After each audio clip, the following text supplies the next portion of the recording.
Welcome to Chemical Rocketeers. Initializing communication with our host, Devon Blair. Connection established. Episode activating in 3, 2, 1. Engage. Hey everyone, welcome to the Chemical Rocketeers. I'm your host, Devon Blair. This is episode 5, Operation Scrap Ransom. Before we jump into today's epic episode, don't forget to hit the like, follow, and subscribe button on YouTube, iHeartMedia, and Spotify. And hey, leave us a review. It helps us soar through the stars of galactic media as your support keeps our ventures going. Buckle up, it's going to be a wild ride. In today's episode, we follow a Rocketeer named Rico on a mission to retrieve a crucial schematic. This blueprint is set to revolutionize HQ's operations and enhance the base's functionality. Will our hero secure it and pave the way for the future advancements? Let's find out.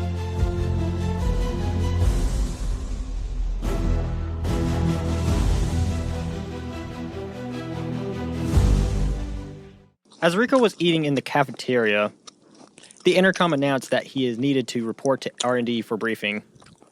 After hearing the announcement, he finished his food, took a bite of his remaining apple, and cleared his tray before heading to R&D labs. He knew the briefing would go into detail about the task at hand and what he needed to accomplish. As he arrived, he readied himself for the information he's about to receive. Rocketeer Rico, this is a data extraction mission, Operation Scrap Ransom. Your objective is to strike a deal with the scrap runners to exchange goods on Planet of Rust. So you'll be equipped with equipment at your disposal, as well as a briefcase filled with goodies. Your primary goal is to retrieve a schematic that will enhance our HQ's base's automation and improve our operations capabilities. Proceed with caution and prepared for any situation. As the briefing ended, Rico got up and headed for the shuttle. He was briefly stopped by a scientist who handed him his operative gear bag, which contained the briefcase. With the bag in hand, Rico made his way to the shuttle and boarded. Rico secured everything and took his seat. As the shuttle buzzed with pre-launch activity, he instructed Ava to play Rosanna by Tota, filling the cabin with upbeat rhythm as he prepared for launch. Activating launch sequence.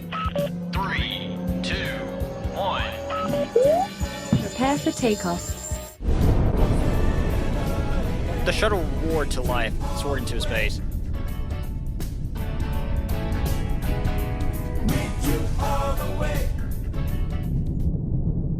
Rico then unbuckled and checked his equipment he had set up. Everything was in order and their journey to the destination planet had begun. As the shuttle approached the planet, Rico instructed Ava, scan the landing zones and find a safe spot. Scanning landing zones. The AI's screen lit up with data, highlighting the optimal landing sites. Below, a fierce sandstorm raged, providing a natural cover. Rico then grabbed his gear and boarded the Spectre Storm, the dropship known for its stealthy prowess. He made sure the ship's stealth systems were activated for a low-profile approach. Stealth mode activated. Cool beans, Ava. I'll keep it under the radar. With engines humming softly, the Spectre Storm prepared for a silent descent to the planet's atmosphere.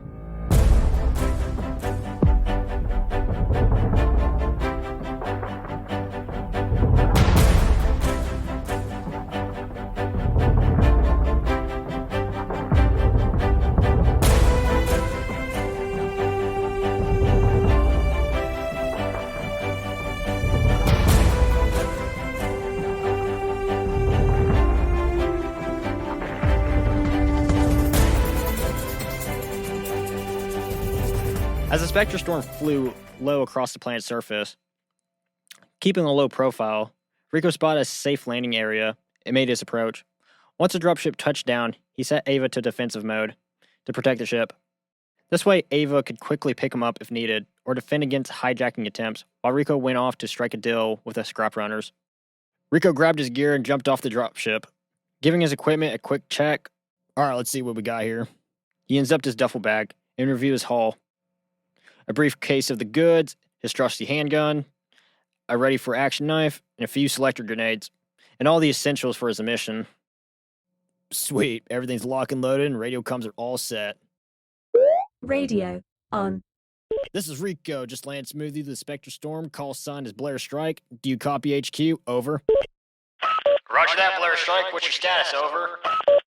Gear's all set, and Ava's on high alert on the drop ship. I'm heading to the dealer to deliver the candy and make the exchange. Understood, just keep the deal clean. We got enough to handle already. Over and out. Copy the HQ. No guarantees, but I'll make sure to play nicely. Butter strike, over and out. Radio off. After finishing his comms, Rico set out on foot towards the Scrap Runners' stronghold. With a desert storm brewing, he needed to move swiftly to avoid getting caught up in the approaching hurricane of trouble.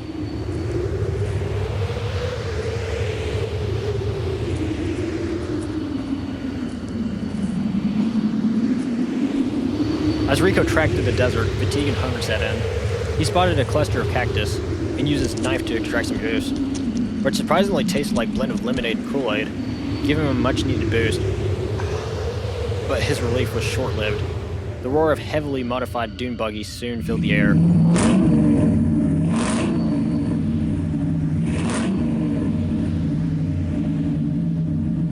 Rico quickly ducked into a nearby cave. Peeking out, he saw the makeshift vehicle, armored with scrap and rolling with a loud engine. That's gotta be one of the Scrap Runners. But where's their leader? They might be scouting or something. Rico then powered up his sonic whisperer to eavesdrop on their conversations from a distance.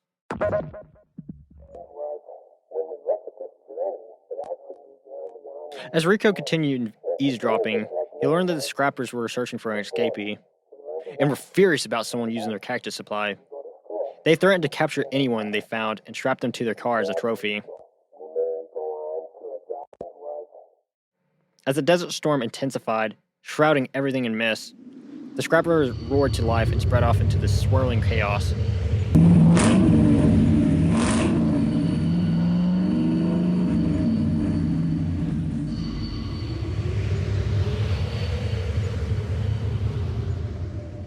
With limited options, Rico ventured deeper into the cave.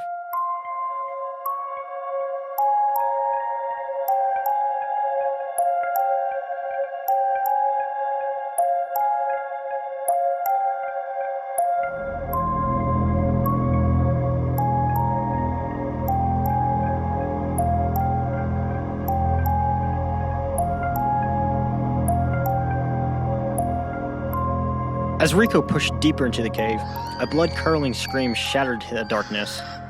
He raced towards the sound and stumbled upon a woman trapped and surrounded by mummies.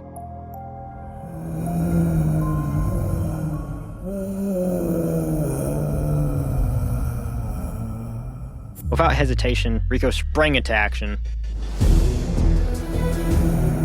With a flurry of gunfire, he then swiftly cut down a few mummies. He then pulled out his selector grenades and switched to cluster options. He hurled it into the fray, scattering the rest of the mummies into pieces.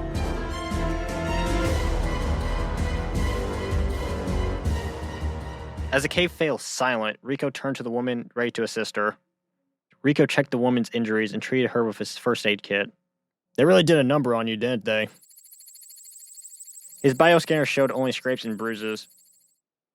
Noticing she couldn't speak, he gave her his journal and asked her to write down her answers. My name is Denise.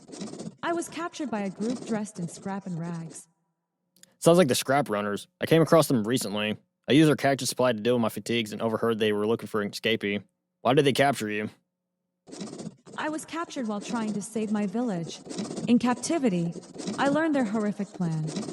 They use the women as caretakers and the men as rock breakers to expand their clan. Oh, what? That's intense.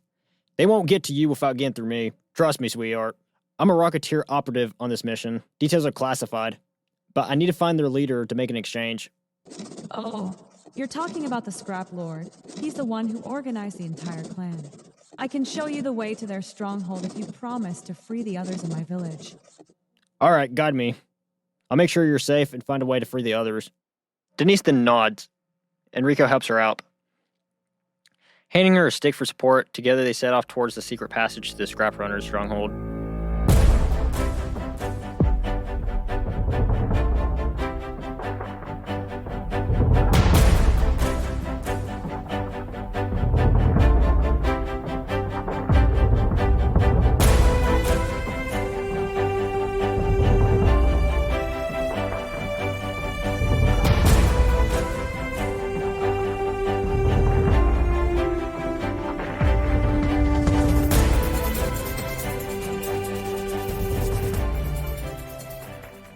As Denise and Rico approached the secret passage, they exchanged worried glances, and Rico led the way.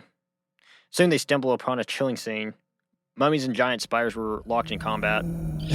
Looks like they're on friendly terms. Denise's eyes widened as a spider lunged, its fangs glinting in the dim light. Fueled by adrenaline, Rico quickly set his grenade to thermite. He hurled it with precision, and it exploded into bursts of searing flames, scorching the spider's back. Meanwhile, Denise was pinned to the ground by another spider, its fangs poised to strike. Rico sprinted towards her, his knife flashing in the chaos. He drove the blade into the spider's eye, and it crumbled, lifeless. Rico helped Denise up, and they pushed through the chaos. As mummies pursued them, Rico fired his handguns to slow down, but they kept coming. As mummies and spiders closed in, Denise and Rico found themselves at a dead end. But Denise then accidentally triggered a pressure plate, causing a wall to swing open. They stumbled into the hidden chamber, catching their breath. Inside, Denise noticed ancient carvings on the walls, depicting a war where captives were mummified in horrific ways, likely explaining the roaming mummies. Why are they being summoned now, and who's controlling them? Denise then shrugged, and they continued searching until they found their way back to the path. Rico and Denise, trapped in a secret armory, found a lever in the dim light. Rico, with no other options, he pulled it, triggering a rush of water that began filling the chamber. As the water quickly rose, they searched in vain for an escape. Denise spotted a crack in the wall, and they tried to break through, but it was futile. With the water rising to their shoulders, Rico then noticed an ancient ramming device. They used it together, and with each forceful impact, the crack widened. With one final powerful strike, the wall broke open, and then they were swept away on a watery slide. Whee! And Denise smiled in belief as they slid into a shallow pool, safe and relief. Emerging from the shallow pool and drying off as best they could, Denise pointed out to the passageway she escaped from. They made their way and managed to pry it open, slipping into the stronghold. Inside, they were immediately surrounded by the clan. The tension surged as Rico realized they were trapped. Before he could react, he took a blow to the head, and everything went black.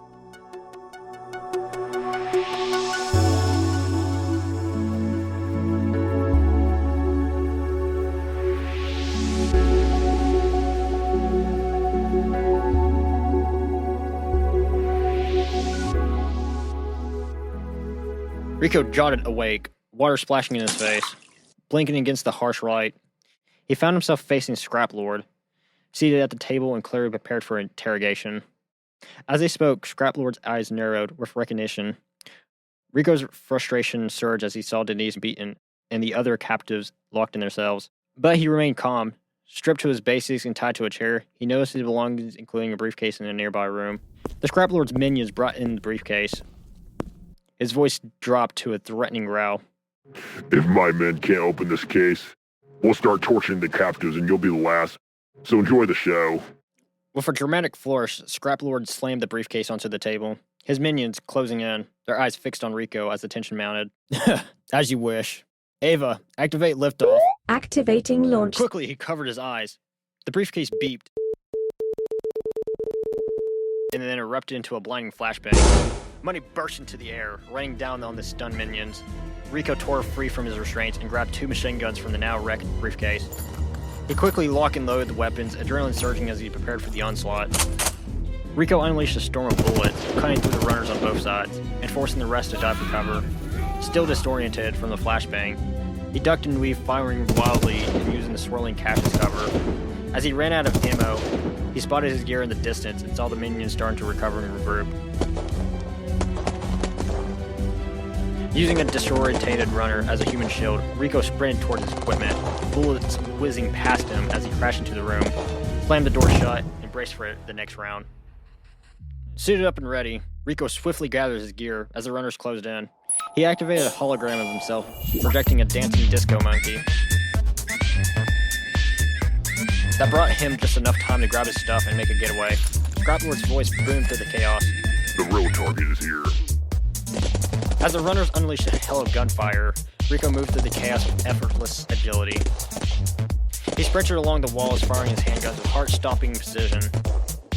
Each shot rang out sharply against the slow-motion backdrop, turning the scene into a high-octane action film. When the effect faded, Rico slipped behind a pillar, adjusting his shades with a casual but professional flick. A runner charged at him, desperate to uncover his hiding spot. Rico then reacted, instantly kicking the shotgun from the runner's grip and delivering a swift shot that took him down from behind. He then used his selector grenades and selected threat mode, which revealed the rest of the enemies. With his path clear, Rico unleashed a barrage of cover fire. His movements a blur of precision. After a flawless cartwheel, he landed beside a fallen M60 machine gun. Grabbing it and released a storm of bullets, cutting down the rest of the attackers. The battlefield roared with his gunfire.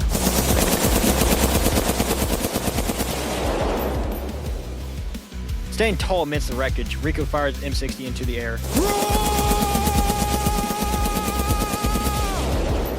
Before dropping it when the ammo ran out. With the runner's crew eliminated, Rico spotted Scrap Lord making a desperate escape. But his focus quickly shifted to the captives and Denise. Determined to act, he freed the slaves and seeing Denise still breathing, but was in critical condition. He administered the right medication to keep her from slipping unconscious. The grateful captives promised to take care of Denise and urged Rico to finish off the Scrap Lord. With a smirk, Rico replied, "I appreciate it. I'll be back." Rico raced towards Scrap Lord, closing in with lightning speed. When they finally faced off, Scrap Lord taunted him, flashing a schematic. You want it? Come and get it. They dropped their equipment and gadgets, drawing their knives for the final showdown. Let's dance. The two clashed in a fierce duel, their knives flashing in the dim light. Rico's martial arts training gave him the upper hand, and he landed a fatal cut on Scrap Lord. Bleeding uncontrollably, Scrap Lord collapsed, and the blueprint flew through the air. Rico snatched it and said, "Piece of cake." Rico glanced at Scrap Lord, who was laughing hysterically. He realized the place was rigged below. He sprinted back where the captives had been and warned them of the imminent explosion. One of the captives pointed out a secret passage that would lead them back to safety and back to their village.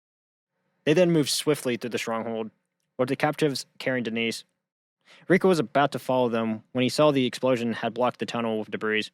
Stunned for a moment, he quickly found an alternative route that led him to the top of the stronghold. At the top of the stronghold, with explosions raging around him, Rico radioed in. "Ava, I need immediate extraction on my coordinates now." As the storm specter closed in, he leaped off the stronghold, soaring through the air like a free bird. The dropship swooped in, and as Rico freefalled, he shouted, "Open the hatch now!" He grabbed the railing as it pulled him in to the cargo bay. The ship's gravity ensuring a solid landing. Once aborted, Rico took control, securing the safety of the captives in their village.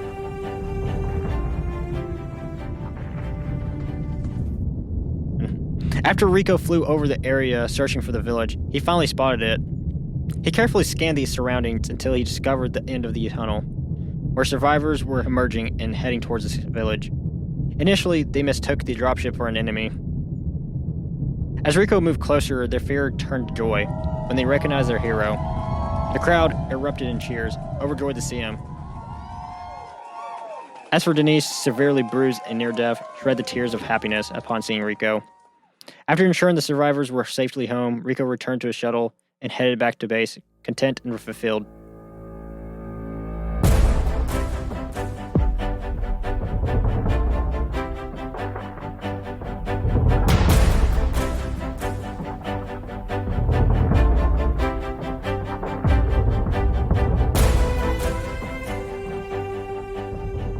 Radio on. HQ, this is Blair Strike. Do you copy? Over. Loud and clear, Blair Strike. How's the mission shaping up? Over.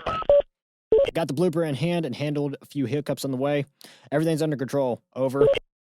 As long as we're not adding to the chaos and you got the blueprint, that's what counts. Get the intel to us ASAP. Over and out. Roger that, HQ. I'll treat this blueprint like it's my hottest mixtape. Safe and sound. Over and out. Radio off. After finishing up radio comms, Rico kicked back for some popcorn and watched some videos. Chuckling at a clip of a coconut hitting someone on the head. Exhausted, he soon passed out.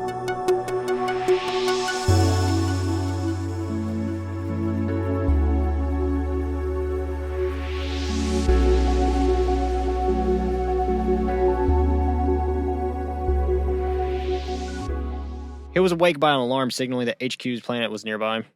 Quickly, he shook off the sleep, left the popcorn behind, and headed to the cockpit to prepare for landing.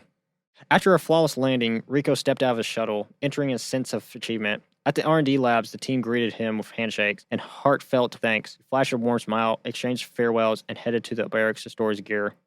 There, he found a letter acknowledging his accomplishment and a medal honoring him as an honored carrier. Filled with gratitude and inspiration, he then returned home, eagerly looking forward to his next Rocketeer mission. Mission complete. Thanks for tuning in to today's episode. Don't forget to hit the like, follow, and subscribe on social media, and catch us on YouTube, Spotify, and iHeartMedia. I'd like to give a big shout out to the 2024 Paris Island Boot Camp graduates, especially my brother, Kirk Blair. After facing the intense challenges of Marine Boot Camp, and has now graduated and is ready for his next journey.